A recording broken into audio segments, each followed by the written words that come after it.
A 1, a 2, a 1, 2, 3, 4. Not everything I do now has to be counted in. I just feel like we should. I feel like we shouldn't. Just as long as you're on Strictly, we should do a counting. Oh, it's only 1 week to go then. A 1, 2, 3, 4, 5, 6, 7, 8. Welcome to Staying Relevant, the bonus episode, hosted by two bestest of best pals. Twinkle Toes, Peter James, Jonathan Joseph Wicks, and his best friend, Sam Thompson. This is the bonus episode, which means it's Thursday, so you'll be able to watch this on YouTube on Sunday. Tomorrow's YouTube episode will be Mondays, which is the main episode, so that means you can catch us on A Monday, a Thursday, a Friday, and a Sunday. Oh, I took that solo, that one. Yeah, you did. It was all backing vocals from your fucking shadow. We like it, though, to be fair. I'm getting into this Monday, Thursday, Friday, Sunday lark now. Oh, you've suddenly decided, haven't you? Yeah, I do. You've suddenly decided. Thank you for that. There will be swearing. If you don't like it, go fuck yourself. No drinking, though, apart from Red Bull, because I'm exhausted. Moving on. This is the bonus episode, which means that it is all about you, and we will make it all about you this time, because I know recently it has been about us because we are self-indulgent, but we're going back to you. If you want to be part of the bonus episode and you want to get yourself involved, then email hello@srproductions.co.uk. and that way we can, but when I say that way we can, I mean that way we can, if they're good, include you. If they're shit, like the majority of them are, we won't include you. That's jingles, questions, letters, anything like that. Don't bother if you have nothing to say. I feel like we're the only podcast that will sit there and be like, don't bother. I feel like we should be bringing them in. Well, like we're here for quality over quantity, is what we're saying. No, because I mean some of them are real shit, like really bad, like to the point where like I might start replying to some of the bad ones personally. It's your shit. Because they make me angry. So that's where we're at. Shall we crack on then? Well, I feel terrible for Lauren now because we've got a first email from Lauren, and but you'll like the start. It goes, "Hello, fuckers." As somebody who missed out on the tour, and I'll be honest with you, Sam. You have last week's there, which is funny because the new iPad. So I'll tell you what, Sam. Shit. I'll tell you what, Sam. This is 1-0 to the Notebook. Oh no! So why don't you sit back and I'll just do this week? We've got the team rushing in to try and figure it out now. There's now panic stations and crisis talks. Head of sound has rushed in. Josh picked up the camera very, very quickly there. I could see his curtains flopping around in the background. Kira is bent kneed with the phone in hand. She's now walking in on me crouching down, presumably for a close-up. So this is from the lovely Rebecca. Okay, we're updated now. Here we go. Here we go. Hey, Sam and Pete. Love the pod. That's in capital letters, by the way. Couldn't help but notice that Wikipedia didn't have Pete's full name. However, do not fear. This has now been rectified. See attached. Oh, fuck off. Yes! Is this legit? Oh my God, this has to be legit.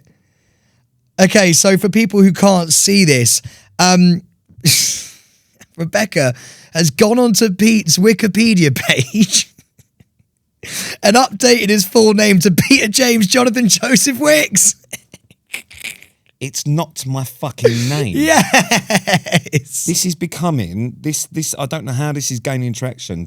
Two people this week have driven past me, beeped their horns, done their windows down and shouted Peter James Jonathan Joseph Wicks. It's not my name. Stop calling me it. It's not my name. What do you do when they shout that at you? You just said just a little thumbs up. Well, what am I saying? Like, I can't scream at people in the street, can I? I've left that stage of my life behind. Peter James Jonathan Joseph Wicks. Fuck off! There we go.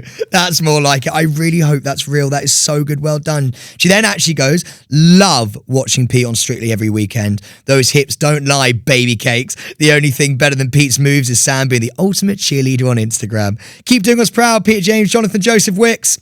Aw, that is so lovely. Don't write to us again, Rebecca. See, Rebecca likes me being there. Well, I'm glad she does. Should we move on? Yeah, but she loves it. Come on, mate. It's nice when I'm there. When you see me and you come out, right, and you're a bit nervous and you look down and you see me in the crowd, what's your first thought? Oh, God. No, because you wave at me and you smile. Yeah, because you're frantically waving. Last week you stood up and the people behind couldn't see. I know. Yeah. Do you hear me scream at you, by the way? No, because I block everything out. Yeah, but when you finish, do you hear me go, go on, B? No, Really? no. Mate, I hammer it. Because at that point, I'm just coming sort of back into consciousness because I pretty much do the dance in some sort of weird zombie-like state of I don't know what the fuck is happening. But no. Did you hear me boo Craig Revel Horwood? No. Did you not? I literally went, boo! Sit down, you prick. Yeah. He was sat down though, wasn't he? Yeah, but you know what I mean, metaphorically speaking, sit down. I actually quite like Craig. No, he seems like a really nice guy, to be fair. He's actually quite funny. Do you know what I also did for you? I turned Paul Merson's family against Paul and onto you. What? I turned his family against him and onto you. You can't turn someone's family. I did. I turned round, right, to his family. I went, they're lovely, by the way. Yeah. As is Paul. And I turned around and I went, look, to be honest with you, you know, when Paul goes, I feel like, you know, we should probably, are you Pete Wicks fans? And they were like, yeah, we really like Pete. I was like, okay, cool. So basically, when Pete dances, do you mind just giving him a standing ovation? Do you know what's funny? There was a lot of standing ovations at the weekend. Yeah, mate. I was fucking organising it. Yeah. I didn't get one. We're still waiting for that moment, along with anything above a 6. Oh, God. Right. Next email is from Billy. Hey, Sam and Pete. Just a quick one. In the episode with Yavita, I remember her making a comment about Pete loving goats. I knew he loved dogs, but as a fan of goats myself, fuck? I'm keen to find out if this is true. And if so, why does he like them so much? Big love for you both and cheers for the pod. P.S. You guys are the goat. At least one of you is. I presume you mean me. That is fucking rude. I don't want to assume. We are a partnership and a team. We come as a pair. I imagine I'm the goat. Pete's the penis, I'm the nutsack. What? Yeah, I supply the jizz. Or I supply the glue. The glue? Yeah. Oh, God, that is a horrible way to I describe supply. it. Okay. The glue, the sex glue. We have a room full of females actually on our team. Yeah, and you're just and talking it about- hasn't landed well at all. Come as sex glue. I'm really sorry, actually. That was just that wasn't good. Why would I be the penis? I don't know, because I just feel like you're the one who points us in the right direction. I'm the one who brings up the rear. I'll bring the climax, you bring the direction.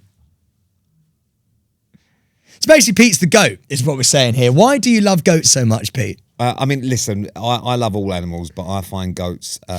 What is it about a goat? I mean, this is such a... How is this a podcast? People are listening to this right now on their commute, and I love it. I love the fact they're like, do you know what I'm going to do? I'm going to sit in my car on my way to work, And I'm listen gonna to listen Pete Wicks talk about why he loves goats. So here we go. Pete, what is it about goats that does it for you? I find them fascinating, absolutely fascinating to watch. Why? And whenever I see goats, I give them voices in my head. Sorry, what? That is actually quite interesting. Sorry. So what? Do you give them names in your head as well, or just voices? Yeah, I just find them, they've got such big characters, goats, How would you know? because you can see by the way they hold themselves. How have you spent enough time with a goat? How have you spent enough time with a goat to know their character? Okay, all right, you don't think I've spent enough He's time getting with his goats? phone out. Let me just show you my love for goats, all right? It's fucking weird. This is going to be weird now because, hold on. So it all started, my love for goats, a number of years ago when I went to a goat sanctuary and I fell in love with a goat who I named Christopher. This is Christopher. Okay, look, that is beautiful. Right, fucking, I hate you. You know, So- it's just like you want to take the piss and he brings out like him holding a baby goat and you're like, for fuck's sake. So me and Christopher got on so well that Christopher then introduced me to the rest of his family. So this is me and Christopher's family. Oh my God. And I spent quite a long time with them and they were just very, very interesting. They all have very different personalities and they're so charismatic. What was Christopher's personality like? Christopher was a bit shy Yeah. at the beginning and all he wanted was a little bit of love. He fell asleep in my arms and then he felt comfortable enough for me to actually go into his little goat house. So I sat in his little goat house, met the rest of the family. Did you talk to them? Yes. What do they? Well, you said you gave them voices, so what did they say back? So, like, Daddy go. Oh, God, this is so mental. Go on. This is Pete Wicks, 36, by the way. He was a little bit wary at first, obviously, because I just entered his castle, as any father It's a would. castle now, is it?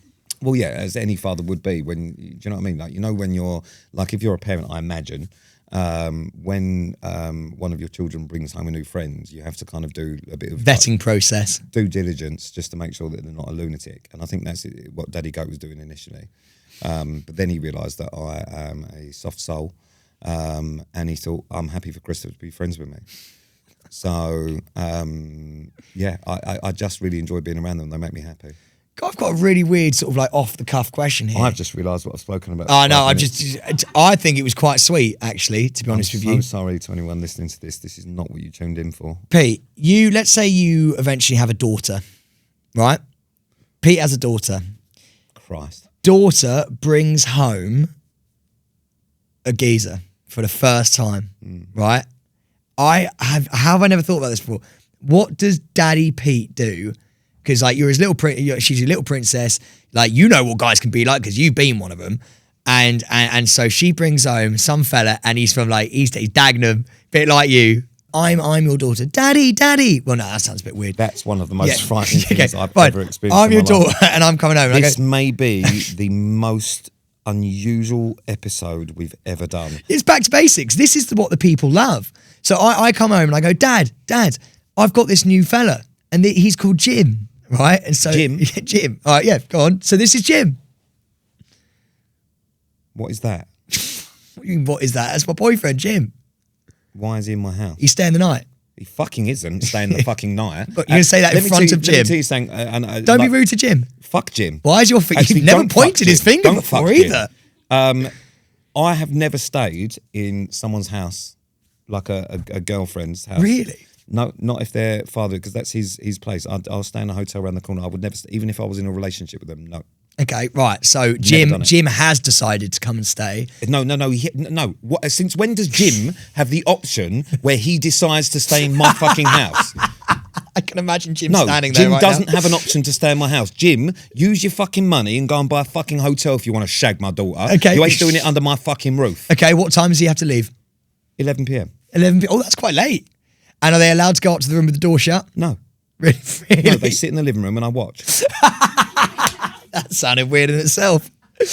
So basically, this is, how have I never asked you this? Well, this is fucking brilliant. Oh, so let me get this right. Let's say you have a daughter then. Yeah. You're quite happy for every Tom, Dick, Marilyn and Harry will be her name. to fucking fly through her. Marilyn Marilyn.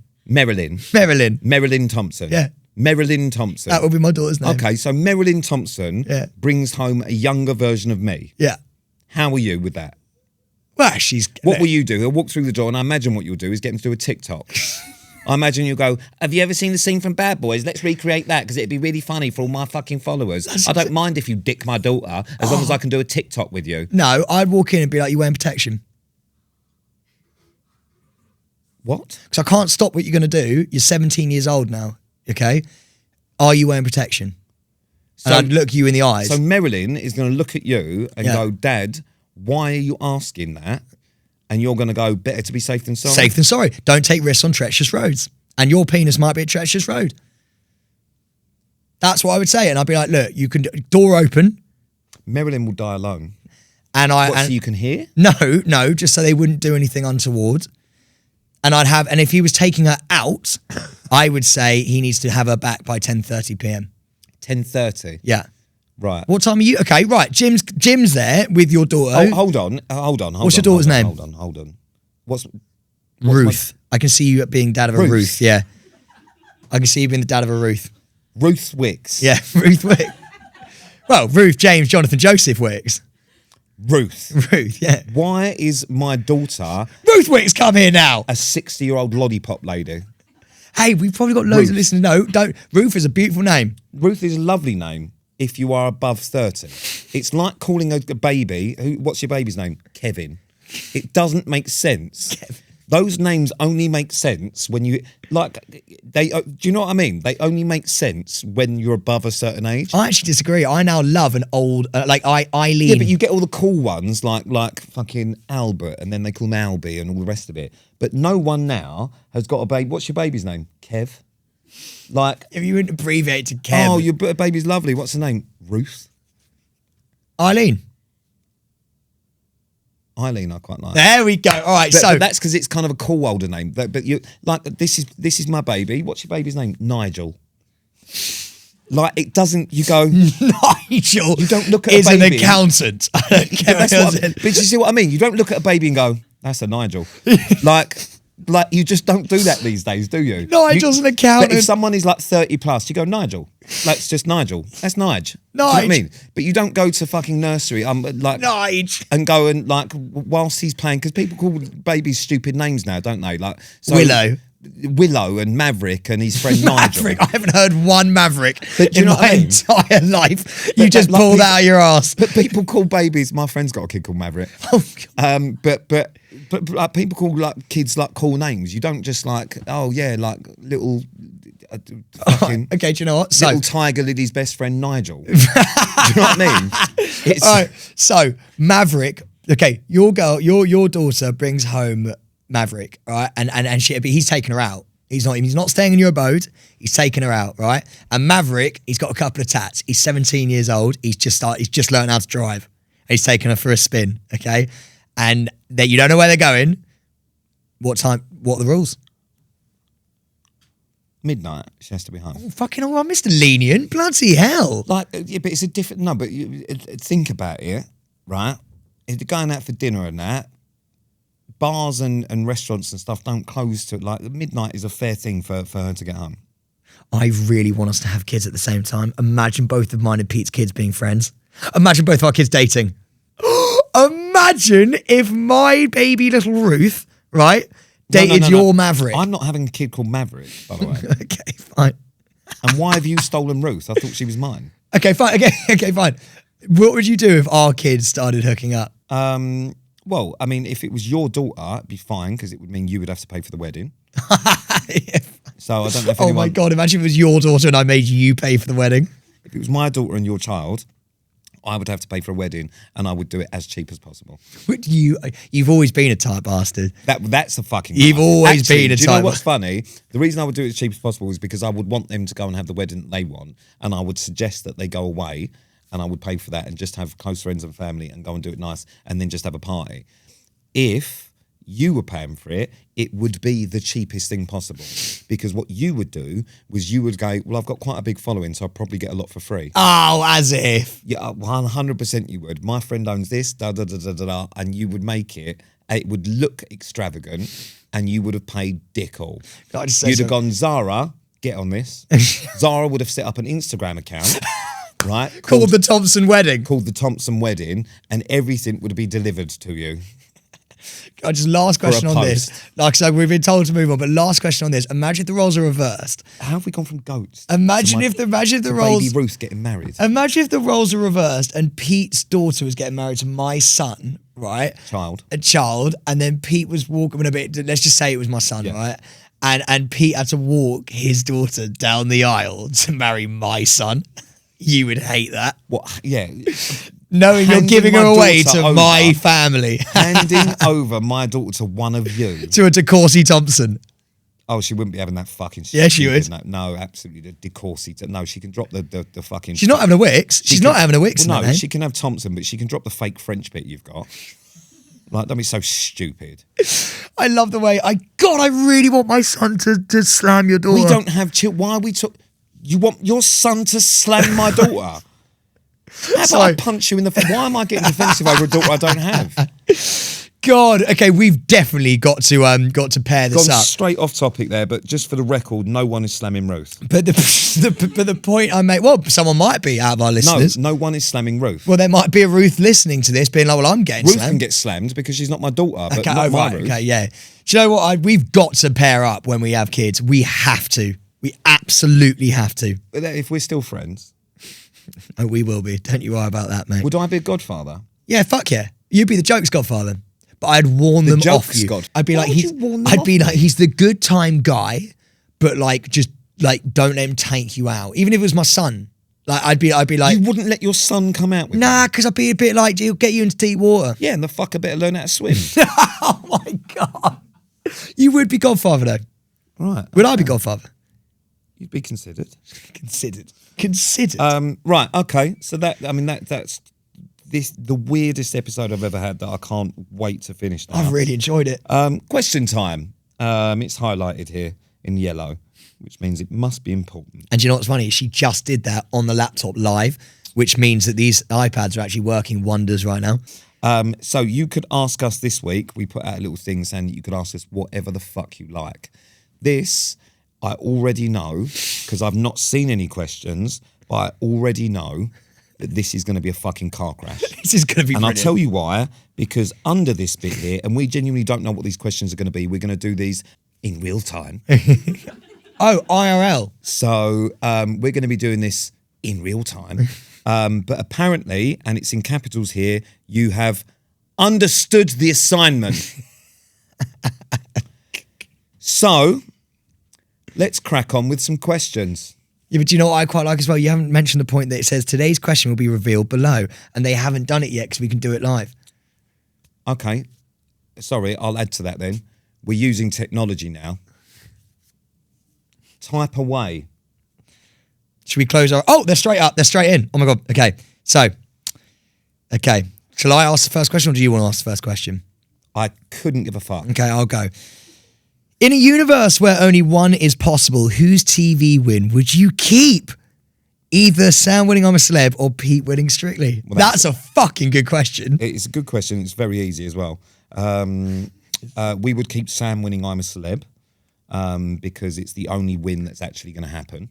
And I think if we risked it all for me winning Strictly, I think we'll be disappointed. I love that. It's almost being at the casino. I'm going to risk it all. We've got one in the bag. Let's hold on to it. Right? In stick or twist, if we're playing blackjack, we're going to stick with what we've got. No, see, I'm not like that. You know what I'm like? I'm a risk taker. Are you? Because I went to Deal or No Deal the other week and you stuck like a little bitch. Oh my God, that's so good. So let's not do that. So we'll stick with what we've got. We'll rest on our laurels on having the King of the Jungle for a little bit longer. I never thought you were going to be like that. I thought you were a risk taker. But also, you're risk adverse.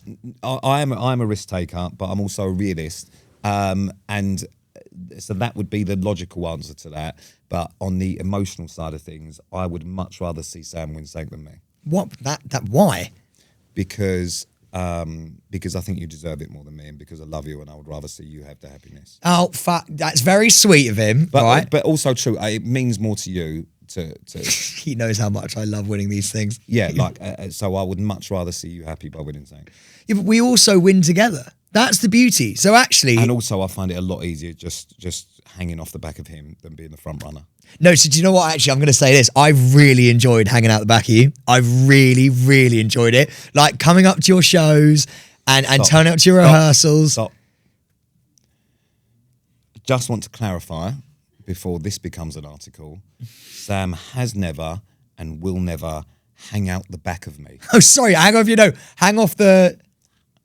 Hang off the back of me. Hang off the back of you. Not hang out. Sorry, I've been hanging off the back of you. I've adored hanging off the back of Pete. Adored it. Turning up to rehearsal, turning up to your things. I have absolutely no terror.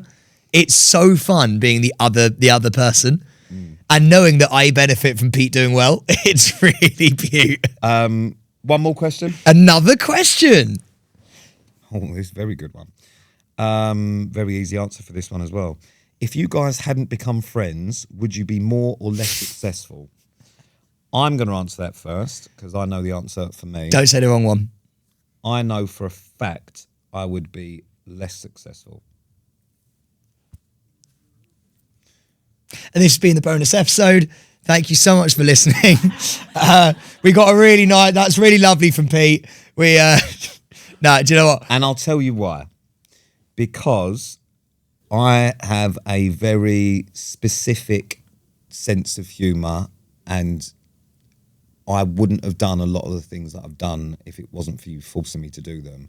But I feel like maybe people have potentially seen a different side to me because of you, which has given me a chance. So I wouldn't be where I am now if it wasn't for you. Do you know what? I will. So I feel like I've got to answer that as well. I mean, obviously, I can answer it for you as well. yeah, it's no. The beauty of, and we say, God, look at this getting a bit deep. We say this in loads of interviews with the press and stuff, is that the beauty of what we do is it's two best mates hanging out, and actually it works as a career as well, which is wild.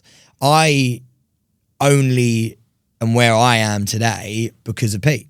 Because I get to do things with Pete that I absolutely adore, and that people digitally adore as well. Like, TV comes and goes, but the digital stuff that I do with Pete and that you guys like, that's the thing that I enjoy the most out of everything. Like, if I had to pick between making stupid videos of Pete and fucking him off and like hosting some big TV show, I'd pick the digital every single time, because that is the bread and butter. That is the stuff that has got us to where we are. And if I didn't have you, I wouldn't enjoy it. I wouldn't like making videos with anyone other than you, and that is the thing I enjoy the most. So no, absolutely not.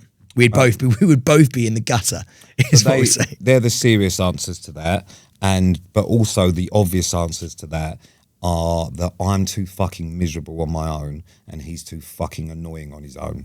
So the light and shades that we bring to each other, I think, benefits, because you would be an infuriating piece of shit on your own. I've got a question I make for you us. relatable, and Sam makes me a happier person. I've got a question. What would we be doing if we hadn't met? I imagine I'd be in an alleyway somewhere. Creepy or like... like what kind of Pete are we seeing in this alleyway? Are we seeing like down on his luck Pete, or are we seeing like looking for people Pete? Down on his luck Pete, probably smelling like piss. Yeah, I think I don't know. In all honesty, God's honest truth, I think, what has it been, 6 years? 6 years. Oh, way longer. It's been like 7. No, 6, I think. I don't know if I would still be doing TV. Or doing, I don't know if I would still be in this industry. Neither do I. If I hadn't have met you, I don't know if I would still be doing this, because I think it had run its course for me the way I was doing it, to the point where it had become unenjoyable until I met you, and then it became enjoyable again. Clip that bitch up. I don't know what's happened to me. Wow. I feel like I've had too much coffee because I've been overly nice. We're going to start getting complaints. People are literally going to sit there and be like, this isn't the Pete that I know and love. All right, I'm going to caveat that. Oh, fuck, no, don't do that. No, I have to, because otherwise you will clip this up. It will become a fucking thing, and people go, oh, he loves him really. He's still a like, there is no getting away from that. It's just that now I've grown used to him being there, and now I can't imagine him not being there, because it's like having a child you don't like. You have to. You're obliged to bring it up. And then when it goes to school, you miss it.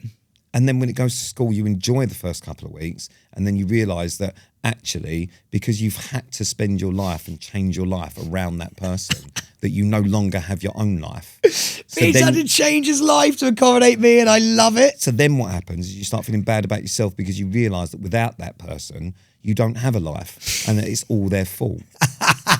So a little bit of inner resentment starts to seed. The bitterness and the resentment is bubbling under the surface, but it is there. Thank you for listening to Staying Relevant. That's been it from the bonus episode, which you can watch on Sunday. I feel like it's been a good week of episodes this week. It's been a fucking great week. And I'm gonna put that down to that was unnecessary and ruined the entire thing. Oh my God, yes. But I'm gonna put that down to being in a new environment. Yeah, fucking we're in the new studio. We've got our team behind us doing some amazing things. Well done, all of you. Perfect. What an amazing week it's been. By the way, not to brag, we're up 31% of listeners. That is bragging then, so, isn't it? so well, they don't care. Yeah, no, they do. So thank you, all of you new listeners. Thank you so much, and we're going to keep you as well. We are like gonorrhea, Okay. or herpes actually, because you can't get rid of herpes. No, goodbye. We love you. Bye. Stick around. Goodbye. Wait till you see next week. Goodbye.